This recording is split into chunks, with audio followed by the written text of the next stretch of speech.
تصور کیجیے اس تپتی ہوئی ریت کا جس پر انسان کا جسم پگھلنے لگے اور سینے پر رکھی وہ بھاری چٹان جو سانس روک دے، لیکن اس درد میں بھی صرف ایک ہی صدا تھی، آہت آہت۔ وہ غلام جسے رات بھر زنجیروں میں جکڑ کر کوڑا مارا جاتا، وہی کل کعبہ کی چھت پر کھڑا ہو کر اسلام کی پہلی اذان دینے والا تھا، ایک ایسی اذان جسے سن کر حضور صلی اللہ علیہ وسلم کے پردہ فرمانے کے بعد پورا مدینہ رو پڑا۔ کون تھے حضرت بلال حبشی رضی اللہ عنہ، اور کیوں ان کا عشق رسول آج بھی دنیا کے لیے ایک مثال ہے؟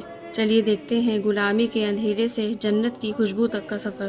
حضرت بلال حبشی رضی اللہ عنہ کا اسلام اور ان پر ہونے والے ظلم۔ السلام علیکم ناظرین۔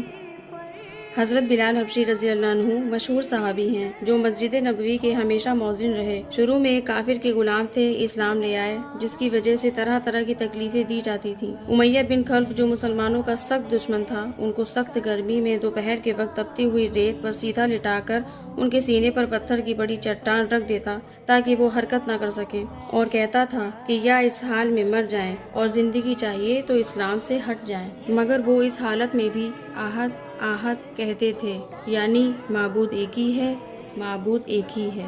رات کو زنجیروں میں باندھ کر کوڑے لگائے جاتے اور اگلے دن ان زخموں کو گرم زمین پر ڈال کر اور زیادہ زخمی کیا جاتا تاکہ بے قرار ہو کر اسلام سے پھر جائیں یا تڑپ تڑپ کر مر جائیں۔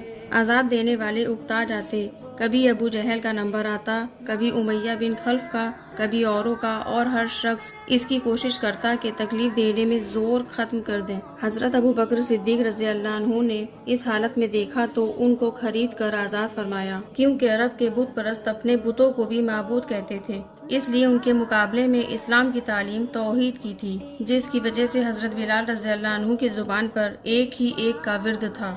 یہی وجہ ہے کہ حضرت بلال رضی اللہ عنہ کو ہر طرح سے ستایا جاتا تھا، سخت سے سخت تکلیفیں پہنچائی جاتی تھیں۔ مکہ کے لڑکوں کے حوالے کر دیا جاتا کہ وہ ان کو گلی کوچوں میں چکر دیتے پھریں، اور یہ تھے کہ ایک ہی ایک ہے کہ رٹ لگاتے تھے۔ اسی کا